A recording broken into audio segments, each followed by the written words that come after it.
Today we are going to talk about breakfast raclette.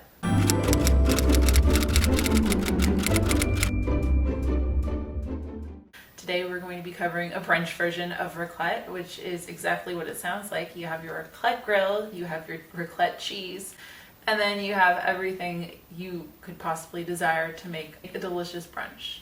If you like breakfast, give this video a thumbs up, and if you are new to the kitchen and you like what you see today, be sure to hit that subscribe button and the bell notification so that you never miss an episode of the kitchen. Similar to fondue, raclette is a great way to gather your loved ones, your family and friends around the table for a communal meal.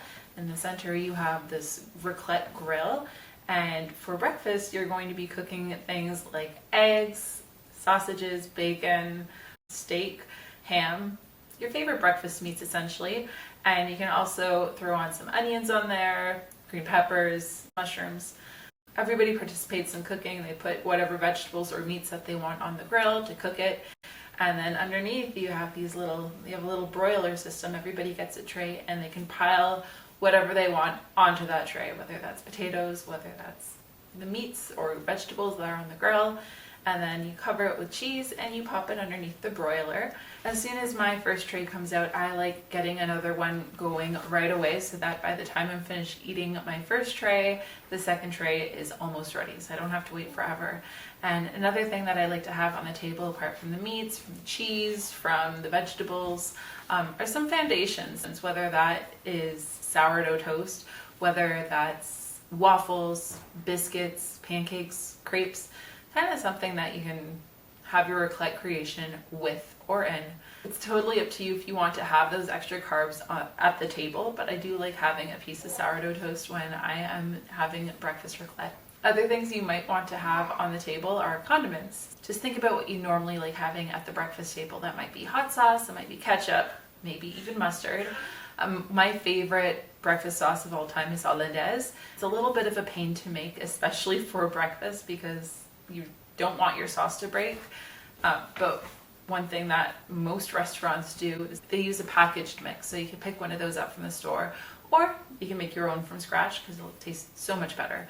Once everybody's around the table, raclette is a breeze. Like, you don't have to worry about it, but it does help when you do some prep in advance. So the night before or the day before, you want to make sure your meats are ready to go. So for example, if you're going to be serving steak for your brunch raclette, you might want to salt it the night before, just so it tenderizes a bit and so it takes on its full flavor. If you have any veggies, you can get those going as well. So chop them up and set them in a bowl in the fridge so that they're ready to go in the morning. Another thing you can do is boil potatoes if you want to have potatoes at breakfast, or you can make your home fries, make them the day before and then just pop them in the oven to warm up in the morning of. I do have a video on that, so I'll link that below as well in the show notes. What you serve at raclette should be enough to satisfy everybody at the table, but if you really want to, you're gonna have some extras on the table. So maybe you want to have some yogurt or jams to have if people just want to have toast. Well, I don't know why people would just want to have toast, because you have all these other goodies at the table.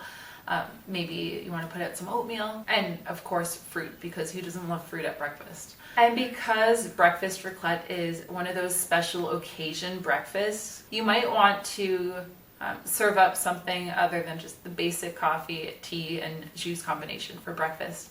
So you might want to put together mimosas for everybody, or specialty coffees. I like coffee with Baileys, maybe some whipped cream if you're feeling extra frisky. If you have kids at the table, they'll probably be thrilled to have hot chocolate for breakfast. Just do as much prep as you can the night before. Set the table, get the grill out, get as much as you possibly can ready for breakfast in the morning. So you don't have to do too much work before everybody is seated at the table. You want things to go as smoothly as possible, and getting as much legwork done as possible before the brunch will make your life a lot easier. I'm going to keep this video short and sweet today, so if you've ever had raclette for breakfast before, let me know in the comments below.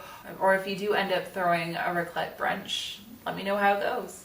Thanks so much for watching. Bye!